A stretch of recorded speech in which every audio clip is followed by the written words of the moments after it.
नमस्कार दोस्तों, मैं आपका अपने चैनल HVS स्टडीज़ में स्वागत करता हूं। इस वीडियो में आपके लिए SSC MTS के important question, expected important questions लेकर आ गया हूं।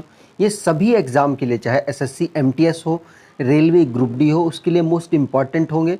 अगर आप इस चैनल पर पहली बार आए हैं तो आपसे अनुरोध है, चैनल को सब्सक्राइब कर लीजिएगा। वीडियो अच्छी लगे तो वीडियो लाइक करके ज़रूर जाइएगा।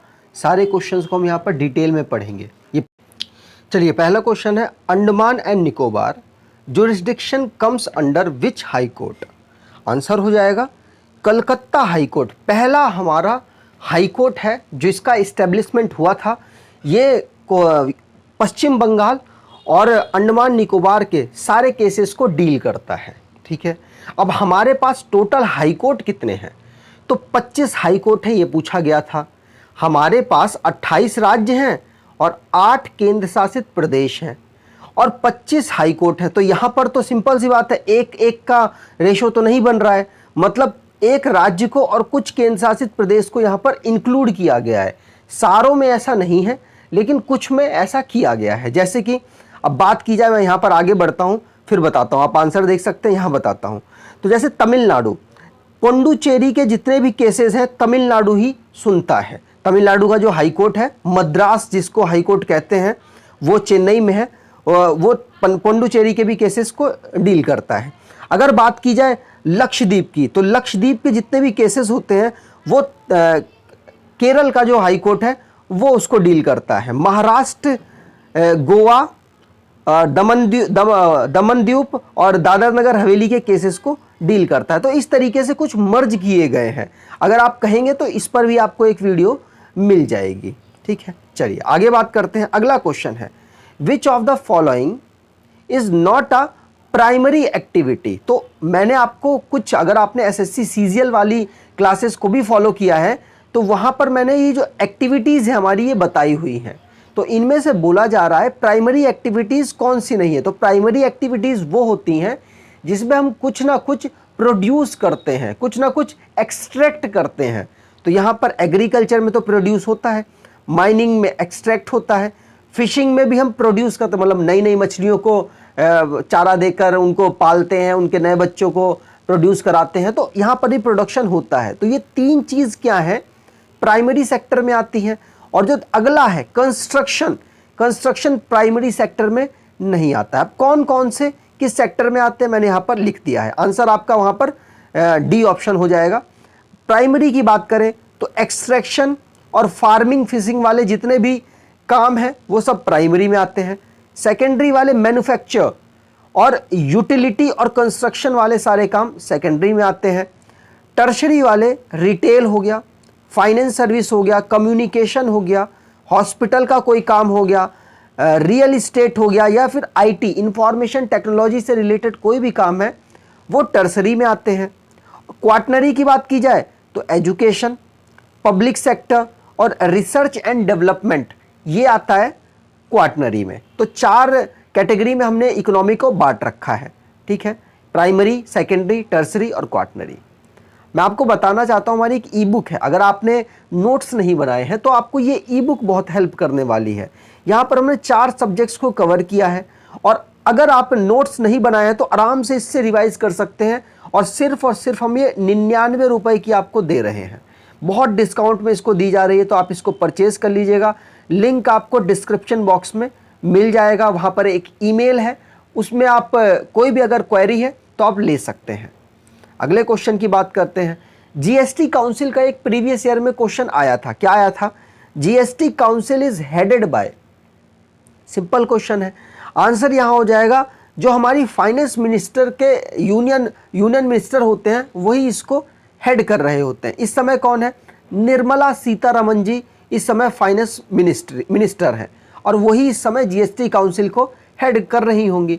तो GST के सारे पॉइंट्स मैं यहाँ पर रिवाइज कराता रहता हूँ, आज फिर से रिवाइज कर लेते हैं जब क्वेश्चन आ गया है। तो GST की फुल फॉर्म है गुड एंड सर्विस टैक्स। इसको पहला ऐसा देश था फ्रांस जिसने इम्प्लीमेंट किया था। भारत ने कनाडा के मॉडल से इसको उठाया है। अगर बात करें GST की तो GST को किस कमेटी ने रिकमेंड किया था? तो विजय केलकर कमेटी ने रिकमेंड किया था। GST को इम्प्लीमेंट भारत में 1 जुलाई 2017 को किया गया था। फर्स्ट स्टेट असम था इसको इम्प्लीमेंट करने वाला। अमिताभ बच्चन इसके ब्रांड एम्बेसडर हैं। जीएसटी की बात की जाए तो ये 279 आर्टिकल के अंतर्गत आता है। आगे बात करते हैं, सारे पॉइंट्स यहां पर कवर किया। जीएसटी से अगर आपके उसमें क्वेश्चन आएगा तो इन्हीं पॉइंटों से आ जाएगा, नहीं तो नहीं आएगा। तो जीएसटी काउंसिल को मैंने आपको बता ही दिया, पहले करते थे हमारे प्रेसिडेंट, उसके बाद सितंबर 2016 में, माफ कीजिए सितंबर 2016 में प्रेसिडेंट ने इसको साइन कर दिया था, मतलब लागू कर दिया था। और उसके बाद बात करें, फाइनेंस मिनिस्ट्री इसको चेयर करती है और यही क्वेश्चन था। 10वां पॉइंट है यहां पर 101 कॉन्स्टिट्यूशन अमेंडमेंट के 2016 के अंतर्गत इसको इंप्लीमेंट किया गया है। और जीएसटी को 122 कॉन्स्टिट्यूशन अमेंडमेंट के थ्रू इंट्रोड्यूस किया गया है। ये दो पॉइंट अलग अलग है। पास हुआ था 101 कॉन्स्टिट्यूशन अमेंडमेंट एक्ट के थ्रू, और 122 जो कॉन्स्टिट्यूशन अमेंडमेंट है उसके अकॉर्डिंग इसको इंट्रोड्यूस किया गया है। ठीक है, इसके अंदर 5 स्लैब आते हैं, 0% का, 5% का, 12% का, 18% का और 28% का। जीएसटी एक इनडायरेक्ट टैक्स है, पूछा जा सकता है आपसे। पूरे भारत देश में यूनिफॉर्म तरीके से, मतलब हर पूरे भारत देश में अगर आप बिस्कुट खरीद रहे हैं, अगर वहां पर टैक्स 1 रुपए का लग रहा है तो हर जगह 1 रुपए का लगे, इसलिए इंप्लीमेंट कराया गया है। जो टैक्स के ऊपर टैक्स लगता था उसको एलिमिनेट करने के लिए जीएसटी को लाया गया था। तो ये 15 मैंने पॉइंट्स आपको कराए हैं, मोस्ट इंपॉर्टेंट है। सारे क्वेश्चन इसी से आ जाएंगे अगर जीएसटी के आएंगे तो। अगले क्वेश्चन की बात करें, first cotton mill in India was set up in city. तो कौन सी सिटी में पहली कॉटन मिल लगाई गई थी? तो आंसर हो जाएगा, ऐसी पहली चीजें जहां होती हैं वो पूछ ली जाती हैं। आंसर हो जाएगा बॉम्बे में लगी थी और पूछी जा सकती है आपसे। आगे बात करते हैं, अगला क्वेश्चन है, arrange the following metal in decreasing order of reactivity. मतलब पूछा, बोला जा रहा है सबसे कम रिएक्टिविटी सबसे बाद में लगाओ, उससे सबसे पहले लगाओ ऐसे एलिमेंट को जो सबसे ज़्यादा रिएक्टिव हो। तो आप देख सकते हैं सबसे ज़्यादा तो सोडियम रिएक्टिव होता है, क्योंकि सोडियम तो बहुत ज़्यादा रिएक्टिव है। इसको अगर एयर में रख दिया जाएगा तो ये एयर की ऑक्सीजन से ही रिएक्ट करके जल जाएगा, इसीलिए इसको केरोसिन ऑयल में रखा जाता है, ये भी आपको मालूम होगा। तो ये सबसे ज़्यादा रिएक्टिव है। तो 2 ऑप्शन हो सकते हैं, ये दोनों नहीं होंगे। ठीक है, अब बात करते हैं आयरन की। तो आयरन और सिल्वर में से कौन ज़्यादा रिएक्टिव है? तो आप सब जानते हैं आयरन ज़्यादा रिएक्टिव है, सिल्वर थोड़ा सा कम है, और गोल्ड तो बहुत ही ज़्यादा कम है। तो ये जो सीक्वेंस आपको दे रखा है ये सही दे रखा है। आपका आंसर डी हो जाएगा, 4th ऑप्शन हो जाएगा। यहां पर बात करते हैं, ये पीरियोडिक टेबल से बहुत क्वेश्चन आते हैं। मैंने आपको बोला है कि इंपॉर्टेंट जो मैं बता रहा हूं आप कर लीजिए, जैसे कि 20 तक तो एटलीस्ट आप याद कर लीजिए सारे सीक्वेंस। साथ साथ सिल्वर का याद कर लीजिए, 47 नंबर, 79 नंबर गोल्ड का है, ये याद कर लीजिए। ऑस्मियम 76 नंबर याद कर लीजिए, क्योंकि ऑस्मियम यहाँ का सबसे भारी मेटल है और पूछा जा सकता है।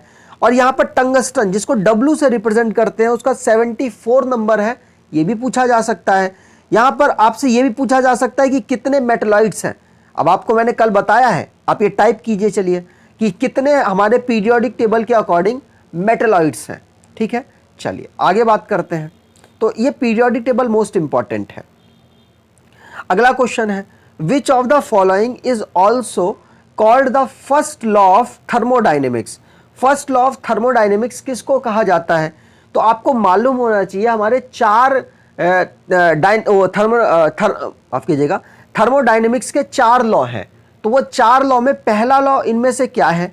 तो यहां पर आपके लिए आंसर हो जाएगा, पहला लॉ बताता है कि law of conservation of energy, मतलब एनर्जी ना कभी बनेगी और ना ही कभी टूटेगी, ये पहला लॉ बताता है। ये बात आपको याद रखनी है और ये 4 ही पूछे जाते हैं।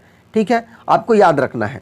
चलिए आगे बात करते हैं। यहां पर मैंने लिख ही दिया है कि 4 होते हैं, 0, फर्स्ट, सेकंड, थर्ड। ठीक है, आप ये मत समझिएगा फर्स्ट, सेकंड, थर्ड, फोर्थ, नहीं, 0 से स्टार्ट होता है। अगले क्वेश्चन की बात करें, विच of the following is correctly matched. तो इनमें से कौन सा करेक्टली मैच है? मतलब फोक डांस से यहां पर बात की जा रही है। तो तमिलनाडु में भारतनाट्यम, यही तो सही है, याद होना चाहिए हमें, ऐसे नहीं सारे ऑप्शन देखने, नहीं। कथकली केरल का होता है तो उत्तर प्रदेश कहाँ से आ गया, यहाँ पर गलत है। उत्तर प्रदेश की बात की जाए तो कथक होता है। कुचिपुड़ी आंध्र प्रदेश में होता है तो उड़ीसा तो गलत हो गया। कथक होता है उत्तर प्रदेश में, ठीक है। चलिए आगे बात करते हैं। यहाँ पर मैं थोड़ा रिवाइज भी करा देता हूँ आपको। भारतनाट्यम तमिलनाडु में, कथक उत्तर प्रदेश में, कथकली केरला में, कुचिपुड़ी आंध्र प्रदेश में, मणिपुरी मणिपुर में, ओडिसी ओडिशा में। तो ये मोस्ट इंपॉर्टेंट में से एक है जो मैंने यहाँ पर आपके लिए ले ली है। अगले क्वेश्चन की बात करते हैं। विच ऑर्गेनिज्म कॉसेस कालाजार। तो देखिए एनसीईआरटी 9th की जो एनसीईआरटी है उसमें एक चैप्टर है why do we fall ill, ऐसे ही करके एक चैप्टर है। उसमें जितने भी आपको दे रखे ऑर्गेनिजम्स वो सारे आप याद कर लीजिए। जैसे कालाजार का वहां दे रखा है तो आंसर हो जाएगा लेशमेनिया, ठीक है। स्ट्रेप्टोकोकस दे रखा है और बहुत सारे आपको दे रखे हैं जैसे कि सार्स हो गया। तो ये सारी चीज़ आप एनसीईआरटी से याद कर लेंगे ना तो यकीन मानिए आपको एनसीईआरटी से उठाकर ये दे देता है और कहीं से आपको पढ़ने की ज़रूरत नहीं पड़ेगी, ठीक है। चलिए आगे बात करते हैं। यहाँ पर अगला क्वेश्चन है विच of the following is not an allotropes of carbon. तो कार्बन के एनसीईआरटी के अकॉर्डिंग 3 एलोट्रॉप्स हैं। कौन? एक डायमंड है, एक ग्रेफाइट है और कार्बन की 60 कार्बन वाली एक स्ट्रक्चर जिसको बकमिंस्ट फॉलरेंस कहा जाता है, ये है। तो ये 3 यहाँ पर आंसर सही हो जाएंगे। मिथेन कार्बन का एलोट्रॉप्स नहीं है। एलोट्रॉप्स का मतलब होता है सिर्फ कार्बन से बनी हुई स्ट्रक्चर। क्या? सिर्फ कार्बन से बनी हुई स्ट्रक्चर। और मीथेन तो आप जानते होंगे इसमें तो हाइड्रोजन भी होता है, ये फॉर्मूला होता है। तो ये तो सिर्फ कार्बन से बना नहीं है, तो आंसर हमारा ए ऑप्शन हो जाएगा और ये प्रीवियस ईयर में पूछा गया है। अगले क्वेश्चन की बात करें।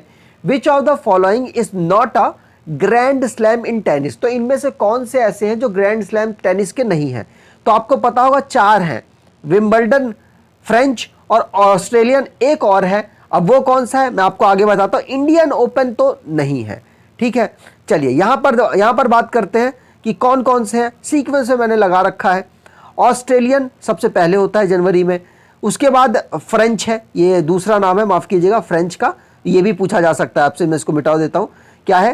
रोलाल्ड गैरोस, ये भी पूछा जा सकता है। इसको फ्रेंच जो ओपन है वही कहते हैं। विंबलडन और फिर यूएस, तो 4 होते हैं। तो ऑस्ट्रेलियन कहाँ होता है? हार्ड पिच पर होता है, पूछा जा सकता है। फ्रेंच कहाँ पर होता है? फ्रेंच क्ले पर होता है। विंबलडन कहाँ होता है? ग्रास पर। यूएस ओपन कहाँ होता है? हार्ड पर। तो ये पूछा गया हुआ है, इसलिए मैं आपको बता रहा हूँ। अगर बात की जाए ऑस्ट्रेलियन, ये शुरू कब से हुआ? तो 1905 से शुरू हुआ। फ्रेंच की बात करें तो 1891 से शुरू हुआ। विंबलडन की बात करें तो सबसे पुराना यही है, 1877 से शुरू हुआ। ये पूछा गया है कि सबसे ओल्डेस्ट ग्रैंड स्लैम कौन सा है, तो आंसर यहां पर हो जाएगा विंबलडन। और उसके बाद यूएस 1881 से स्टार्ट किया गया था। आगे बात करते हैं। अगला क्वेश्चन है the Moti Masjid of Delhi was build by which Mughal ruler. तो देखिए 2 मस्जिद हैं, मोती मस्जिद पूछी जाती हैं।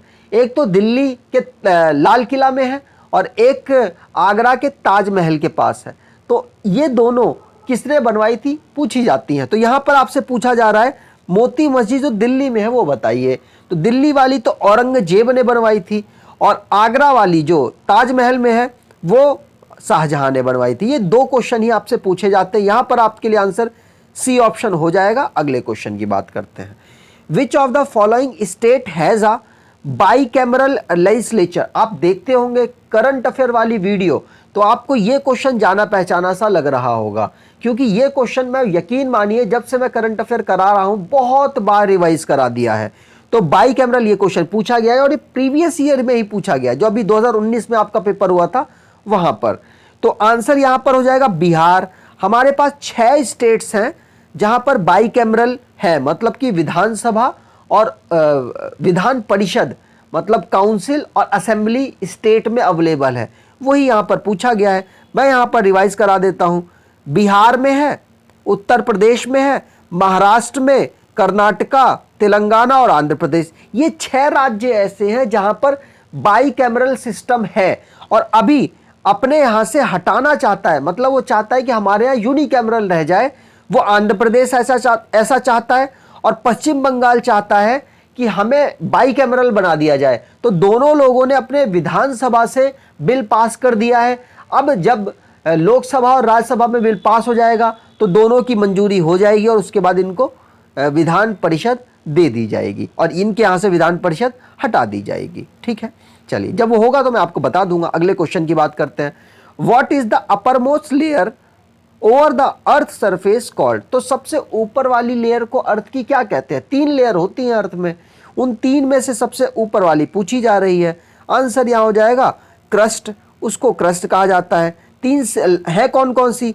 तो क्रस्ट, कोर और मेंटल। यहाँ पर आप देखिए, जो सेंटर में है वो है कोर, जो बीच में है वो है मेंटल और जो अपर वाली है वो है क्रस्ट। ये आपसे पूछी जा सकती है, आपको याद रखनी चाहिए। आगे बात करते हैं। अगला क्वेश्चन है, what is the state of matter formed by cooling a gas extremely low density to super low temperature? मतलब बहुत कम टेम्परेचर में हम अगर किसी गैस को ठंडा करते हैं तो वो क्या बन जाएगा? तो यहां पर आपके लिए आंसर हो जाएगा Bose-Einstein condensate. Matter of state आपने, पदार्थ की अवस्थाएं आपने पढ़ी हैं। 3 टाइप की तो सब जानते हैं, सॉलिड, लिक्विड, गैस, लेकिन चौथी है प्लाज्मा और 5वीं है बोस-आइंस्टीन कंडेंसेट। तो 5वीं की डेफिनेशन लिख रखी है।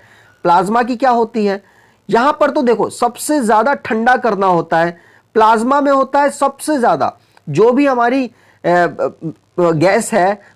गैस है उसको बहुत ज्यादा टेम्परेचर हम देते हैं, हाई टेम्परेचर दिया जाता है, वो कंडीशन हो जाती है प्लाज्मा की। हाई जब टेम्परेचर देंगे तो आयन उससे निकल जाएगा, जब आयन निकल जाएगा तो वो कंडीशन क्या कहलाएगी? प्लाज्मा की। और ये जो सिचुएशन, प्लाज्मा वाली सिचुएशन, जो हमारे स्टार्स वगैरह होते हैं वहां पर होती है। और बोस-आइंस्टीन तो मैंने बता ही दिया कि बहुत लो टेम्परेचर में हम गैस को ठंडा करते हैं।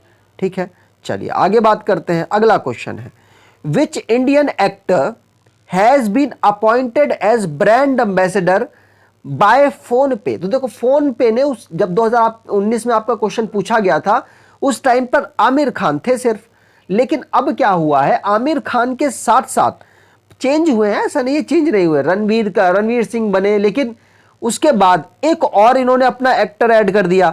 आमिर खान तो अभी भी है इसके, लेकिन आलिया भट्ट को भी इन्होंने अपने ब्रांड एम्बेसडर में इंक्लूड कर दिया है। ये बात भी आपको याद रखनी है। और मैं ब्रांड एम्बेसडर जब एग्जाम का समय निकट आएगा तो उस टाइम पर ये सारे टॉपिक वाइज में कराता रहूंगा। ठीक है, चलिए अगर आपको ये वीडियो अच्छी लगी है तो आपसे अनुरोध है, चैनल को सब्सक्राइब कर लीजिएगा, वीडियो को लाइक कर दीजिएगा। और अगर वीडियो अच्छी लगी है तो जो आपका सुझाव हो आप कमेंट बॉक्स में दे सकते हैं। धन्यवाद।